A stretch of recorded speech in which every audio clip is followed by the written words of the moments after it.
Hello, Wanderers. Welcome back to our Crusader Kings 3 roleplay series following Titus of House Peake. And in that last episode, you will no doubt remember that despite our poor showing in the early stages of King Robert's grand tournament of King's Landing to celebrate his victory over the Targaryens, we, in the end, came out on top by winning the prestigious jousting tournament and really making a name for ourselves, not only as a great warrior, but a great knight as well. Unfortunately, on the way home, and just maybe perhaps in those final days of the tournament, perhaps that final joust, as someone mentioned in the comments, was right when we learned of our wife's passing. And that was why, despite facing that terrible injury in one of the bouts against Dennis the Darling, we pressed on and ended up winning and being victorious, dedicating that victory to our late wife, Lady Margot.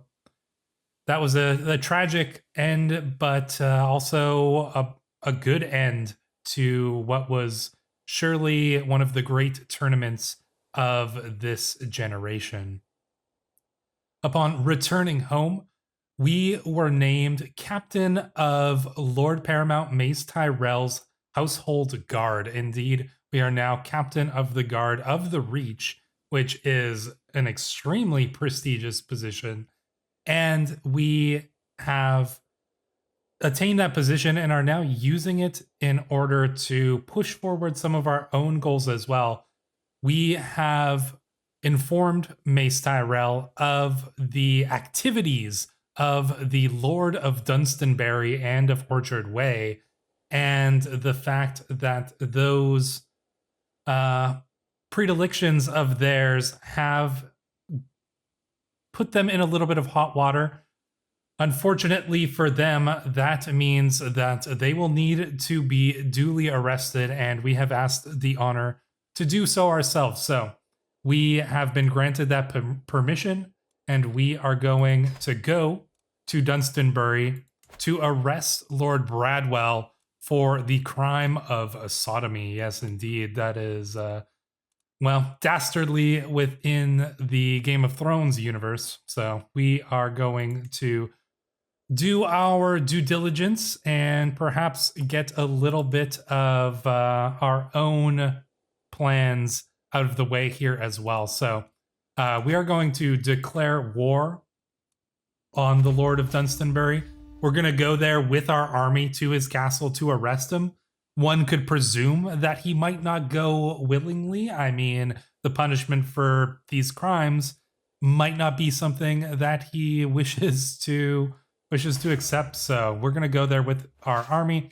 Obviously, you know, we're playing through the mechanics of the normal Crusader Kings 3 wars, but perhaps you can, you know, take some liberties with how you would imagine this playing out in terms of us being sent to arrest this man. So we are going to call in our allies just to ensure our victory here.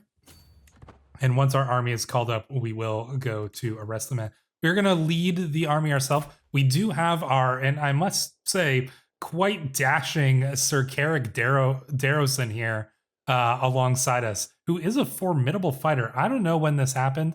I don't know if he's been a formidable fighter this whole time, but, you know, he's a level 3 skilled tactician and a level 4 fighter. He's got 28 prowess, and he doesn't even have any items. We did make him the captain of our household guard. So we've got Maester Morn, a good brother here, who remains up in his tower, you know, reclusive, but he did actually heal us from those wounds. So you can see that we have scars now.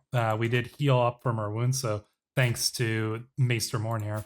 But we have named our good friend Sir Carrick Darrowson as the captain of our household guard. So he's going to come with us in this war. And as you can see, we ourselves are the captain of Mace Tyrell's household guard. So super nice bonus to prowess there. And +2 prestige per month. That's a big bonus. So we are actually going to lead the army ourselves, even though Carrick would presumably be a little bit better at it. But I think that this should be fine. We do have enough troops. I'm not too concerned about how this battle is going to play out. We are losing money pretty quickly. I did build some trebuchets in the meantime because in the Game of Thrones mod, these castles have very high fort level, and if you don't have some really good siege weapons, so we've got these ones that are effective up to siege level fort level 15, you're gonna just spend forever on sieges. So we went and built those, and that's gonna really help us out here. So luckily, oh, okay, so we are engaged. I thought they were gonna move away in time, but no, we are engaging in battle. So we crossed the river, perhaps crossing the Mander here to do battle with the forces of Lord Bradwell here. So let's see how this all plays out. We do have our allies coming in to ensure our victory in the end. And let's see if we can capture the enemy lord here. We did not, but we are going to attempt to siege him down here. So yeah, okay, so 2 years left, but hopefully, you know what, we're gonna go and we're gonna put Carrick in charge because he's got that good siege ability, so that might make things go a little bit faster anyways. The siege events can go a bit faster, so we might have a chance here. I may potentially leave off a small group of troops and hit his army once more. If he's going to go for our ally here, I just want to make sure that our ally is protected. Yeah, okay, so probably a good call. I'm going to lead the forces again myself. We're going to jump in there. We got here just in time, and we should be able to defeat Lord Everin's forces handily. Maybe we'll capture him this time. We should look at the details of the previous battle very quickly. As you can see, our knight Lord Herndon killed Roland. So Roland was slain, just a commoner, but, you know, many of them are dying in these fights. So, you know, the Lord of Dunstonbury is putting up a little bit of a rebellion here as he tries to defend his lands. So we're just going to keep an eye on that, and we're going to bring our forces back. But, you know, if we need to, we'll jump in and assist our ally again. So hopefully it won't take the full 2 years here.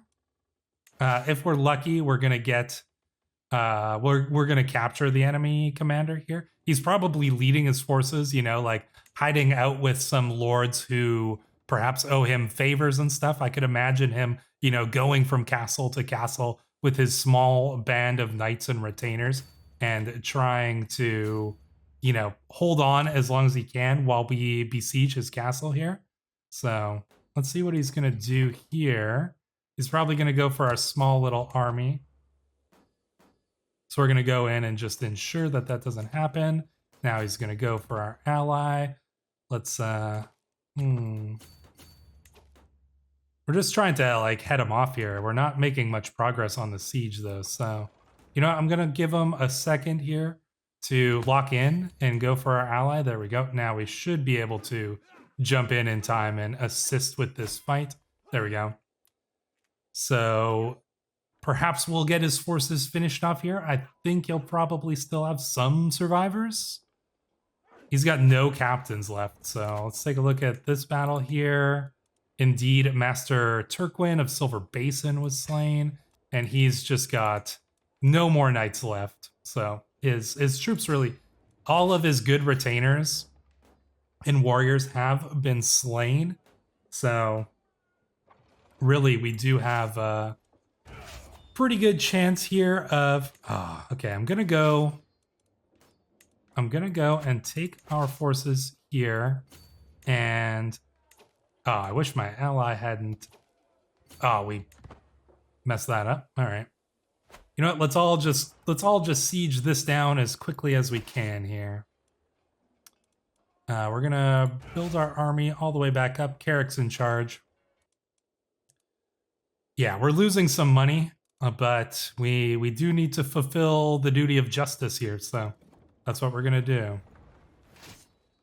Okay, we're going to go and hit his army one more time, just because the chance of capturing him is going to make things go much faster here, I do believe. And either way, if we defeat... Oh, we're no longer the captain of the guard. Perhaps Mace is a little disappointed with how long it's taking us to handle this. Ah, here we go. Well, maybe he should have just waited a little longer because we just captured Lord Bradwell here, and we bring him to Lord Paramount Mace in chains, and that is the will of our good Lord done. So there we go. And with that, we have actually accomplished one of our goals, and one of our goals was reclaiming the Lordship of Dunstanbury, which is one of the traditional Peake castles, one of the 3 castles that is decorating our coat of arms: Starpike, Dunstanbury, and Whitegrove, I do believe. Yes, Whitegrove. So we have 2 of our 3 castles back. That's a pretty good showing, and I'm pretty happy with that. So disappointed that we are no longer the captain of the guard. We spent a year in that position, though, so perhaps Lord Paramount Mace has other plans in store for us. Maybe he's going to make us his spy master or his marshal or something like that. I mean, his current spy master is not particularly good, Lord Leighton. We might be able to take that position afterwards. His marshal is not good at all, Lord Desmond Caswell. Yeah, so we might actually have a chance of getting an even more prestigious position than captain of the guard. Let's take a look at that last battle. There's probably nothing really too concerning. Indeed, Sir Bradwell Everin was arrested and probably sent into exile there, so. Nothing in this world will replace Margot's carelessness, or so I thought. My mother Simona comes to me holding a whelp by its scruff in her hand. My lord, this young kitten is the perfect cure for the sadness you're feeling, Simona says. Will you give it a home? A new pet? Oh, you know what? We could lose the trait widowed. It's been 2 years. We did consider Lady Margot to be the love of our life, but it has been 2 years. And I think, at our young age, it's easier to maybe get over some of those things. If we had spent decades with her, maybe not. But I think that perhaps it is time to move on. And that means we can start considering finding ourselves a new wife. Ooh, from someone from House Celtigar. Interesting, my Linda Celtigar. So Valyrian, Westerosi Valyrian. I know it's kind of. Oh, we got a Forester as well. Valarian. Oh, Valarian. That's even better. High Valyrian. I mean, everybody wants to get Valyrian blood in their family, right? I mean, it's cool in Game of Thrones, right? So House Velaryon is a prestigious house. That can't be denied. And, Lord Adam of High Tide is that is a pretty, he comes from a prestigious family. Do we marry into House Velaryon? I like that idea. I do like that idea. Celtigar is also an option, but I think we're gonna go with Velaryon. I mean, it's cool to get that Valyrian blood in the family. And one thing you'll see is that House Peake is a traditional Targaryen loyalist, also a traditional Blackfire loyalist. So we are loyal to these Valyrian bloodlines. So I think that this makes a lot of sense. So we are actually going to arrange for marriage to Valena Velaryon. She was married, so she was actually a widower herself, but she didn't have any children with her husband here. He was obviously far too old. So yeah, I think that's going to be a pretty good marriage here. So we are going to arrange that. What are we going to name our cat? You know what? I think we let our daughter name our cat. Jane, and I think she names him Mittens. I mean, she's a kid, right? She was just a little kid. So she names him Mittens. That seems perfectly fine. I accept your marriage proposal. You will be joined with my acquaintance Velena in holy matrimony. May the seven who are one grant you long life and many children.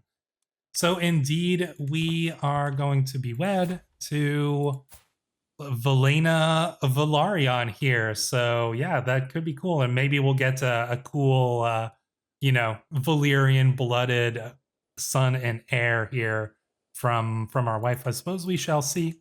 She is lustful, so hopefully she doesn't take on any other lovers. But, we could potentially try to start a romance scheme. Oof, not a good chance. Wonder why it's so low. Forgiving dislikes deceitful, lazy dislikes ambitious. Okay, so pretty low chances. What about seducing her? 55% chance. So she could become our lover. So, maybe we're not, soulmates, but we could be romantic in other ways. So we're going to start that seduction scheme there. So perhaps we will end up having a male heir, but we shall have to wait and see. There is another thing that I would like to take care of at this point.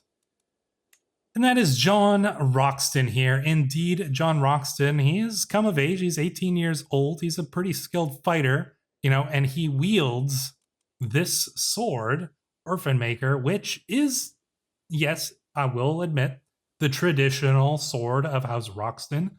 But House Peake also held this sword, and I think that we are going to challenge John Roxton for the honor of wielding this sword. We are going to go up to him and challenge him for it, and we will see. He will accept. He will accept. So he is confident that he can defeat us, but I think that we are going to be able to defeat him. So we're going to challenge him for this artifact. Let us see what John Roxton has for us. For a brief few moments, John and I pace in lazy half circles, each watching for an opening. I couch my spear ready to defend myself while he clutches his Orphan Maker firmly to hand. This fight may only be till first blood, but that doesn't ease my nerve. With a sudden twitch, our bout begins. John pulls back from my every blow, letting me attack without getting another solid hit in. It's not long before I can feel myself begin to tire. All right, so let's see how you do without your sword. We could attempt to disarm his weapon. Attack first, attack hard. You know what? Let's do a lightning assault on him. Putting all my strength into my first strike, I leap straight for John, couching my spear high into a thrust that sends him reeling. He retaliates with a smooth, flowing series of quick slashes and powerful cleaves, each strike forcing me back a little more. My form is good, with only small errors, and his stance is incredible. I have my opponent on the back foot, but still need to consolidate my victory. We could go and use our hunting skills. Feint and stab. Feinting with your spear, you stab right with an offhand dagger. We gain knife to hand for 5 years. What does that do? Intrigue +4. Ooh, that's just a super nice bonus. And we lose stress? What? This is a great one to pick. My spear makes a thrusting jab one way, only for me to draw a fresh dagger with my offhand and lunge at John as he attempts to parry. He managed to swing a vicious kick for my shin, momentarily hobbling me. My form is good, his is still incredible. I cannot be more than one well-placed strike away from victory. Better men than you have died trying to break my guard.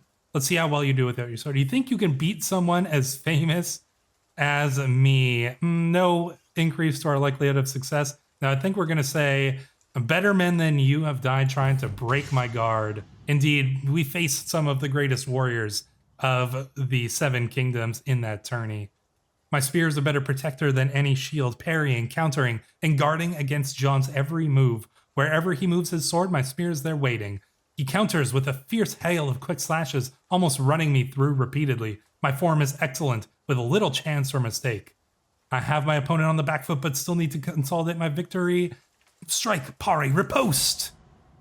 My spear arm moves fast as lightning and strikes hard as sundered stone. Blow by blow, I beat my opponent into bloody, concussed submission, hammering him into the ground with all the fury the warrior can lend me. When all that's left is a quivering pile of bleeding man, I wonder if I've gone too far. Then John coughs hard enough to lose his grip on his sword, and I allow myself a little sigh of relief. With the worry over, I reach down and pick up Orphan Maker and lay its tip against his throat. It takes a few tries, but John gets the yield out eventually. I am victorious. There we go. We have become the owner of Orphan Maker. Hell yes. Let us equip that along with our prize armor, which we should probably give a new name to.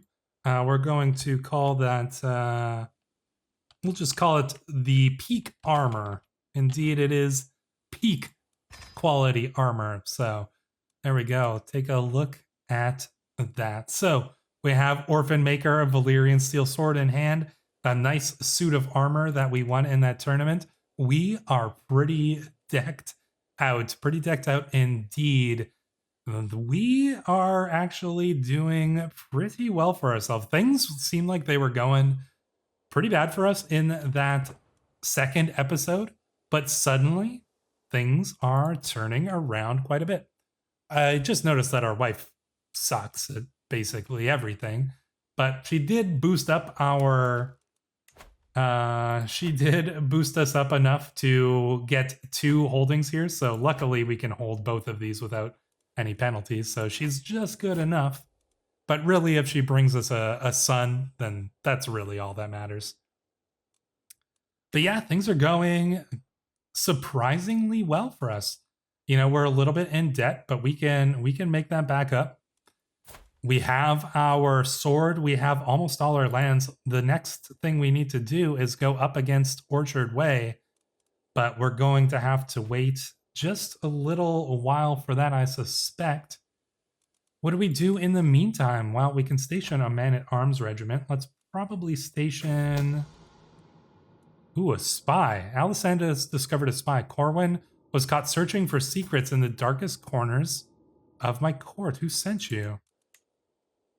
I, for some reason, suspect that maybe the person who is sending them is Lord Wyman, the Lord Lamprey of White Harbor. Why? Well, because House Peake and House Manderley are rivals, so I would not be surprised if that were the case. What do we have here? Oh. What? What has happened here on the Iron Throne? Robert Baratheon has executed Cersei Lannister, who... Oh, she got caught. She got caught with Jaime, and who has somehow retained his position. I think maybe he's about to be ousted from that position. I might go in and do that myself, because if he was caught with with Cersei here, I suspect that might not end well for him. She was executed while pregnant, so that is pretty messed up here.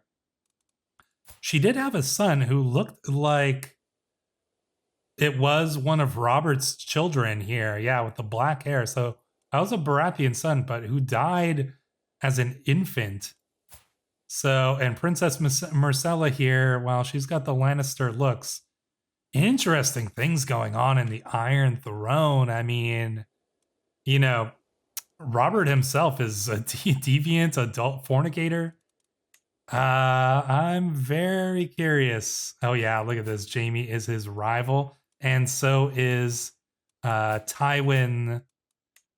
I think Tywin Lannister here. Yeah, Tywin Lannister's rival as well. So things are getting pretty interesting in the Iron Throne here. And then we've got spies in our own realm. Corwin must rot in a cell. Indeed, we are going to put him in to a cell. Maybe we can question him to see what he is up to there. We can petition our liege. What kind of petition options do we have? Council appointment? You know what? Let's see if we can get ourselves a position on the council. Oof, we don't have the money to afford this, though. Well, we can go into debt a little bit anyways. If we get a good council position, we will potentially get paid anyways. So we're going to head from Starpike to Highgarden. That's pretty close. Very short journey here. I'm escorted to Lord Paramount Mace's throne room, where he beckons for me to approach and address him. I elucidate the abilities, proven and otherwise, that make me a suitable candidate to be the Lord Paramount Spymaster, requesting the position as his advisor. I certainly can't do any worse than Lord Leighton of Old Town. After he listens to my speech, he sits in silence for several moments before he mulls my petition over. He eventually addresses me. You make some good arguments, but if I am to agree to your request, I will need something in return. Surely you can see it would benefit both of us if we came to an agreement. A fair offer, I accept. What would this do? Let's see. Our feudal levies are increased. I'm willing to accept that. Yeah, so so we accepted that. We are now, Lord Leighton is sent home, and we are now on the council as the spy master here. So dread, hostile scheme power, hostile scheme success chance, monthly intrigue lifestyle, which we're probably going to switch over to relatively soon. On the way home here, we can convince this knight into giving us some money, which we are definitely going to do because we are in debt. So we need that. And we return home. I have been made aware that Lady Valena is very close with her cousin Montford. Gaining his favor might help me catch her attention. I will get Montford whatever he asks for. We could give him a week. We can't afford to pay him, but we can. You know what? I'm willing to give him a week hook. What's he gonna do with a hook? Budding interest. Yeah. All right. Let's do that. So there we go. He's got a hook on us. I'm not sure how he's going to use it, if he's going to use it, but the next time we meet, Valena offers me a wider smile than usual. My cousin Montford told me of how you helped him, and I wanted to offer my thanks. Anything for a cousin of Valena's. So there we go. That's actually giving a nice little boost to our seduction scheme. Somebody's trying to murder us. Could it perhaps be our nemesis here, Lord Lyman? Do we try to murder him? I mean, we've got a reasonable chance. Do we really think that it's him? You know what? I think that we... No, I think we keep our spy master here to disrupt schemes because she has a chance of discovering it. So, yeah, I think we're going to keep Alisan on that. Or we put Master Allen of Woodvine. He's slightly better. But I don't think we can risk it because if she's pissed off at us, she might join in the scheme against us. Even if she's not the spy master, if she joins the scheme against us, we would be in some big trouble there. So we are going to need to figure out what to do next, how to prepare for the future, how to prepare to take the last castle that belongs rightfully to House Peake, and what we are going to do from there. We've got a lot of options. There's a lot of different routes we can go. Obviously, we would like to attain a higher position, and I do think that will be possible. Now, one thing that I think I am going to do is obviously the normal route for getting a duchy tier, a high lordship in this case, rank title. So obviously the normal way we would do it is we would just go in and we would get our septon, fabricate claims 1, 2, and 3, go and conquer them all, and then they would be ours. I don't think that really makes a lot of sense for the Game of Thrones universe. It also doesn't really make sense for the way that we hold our holdings. we would be way over our holding limit. It doesn't really feel fitting. I think that we are going to attempt to build up our prestige, build up our renown, and build up our honor and our position here, and using our position as spy master on the council to convince Lord Paramount Mace to give us this this duchy title here, this high lordship. So instead of conquering our neighbors, we're going to try to go and just like increase our prestige, increase our renown, and wait and see if like any kind of events pop up, kind of similar to the way that we did with the grand tournament. When we won the grand tournament, that allowed us to go to Lord Paramount Mace and ask him to arrest the Lord of Dunstanbury, and now he leaves that castle in our possession. So we need something like that in order to get the Lord Paramount to name us as the Lord of the Pale March here. So instead of conquering our neighbors, we're going to do it through the story in a little bit more of a Game of Thrones-esque kind of way. But that will all be in the next episode. Until then, thank you for watching. Make sure to subscribe if you haven't already. It really helps support the channel. But until next time, Wanderers, I'll see you then.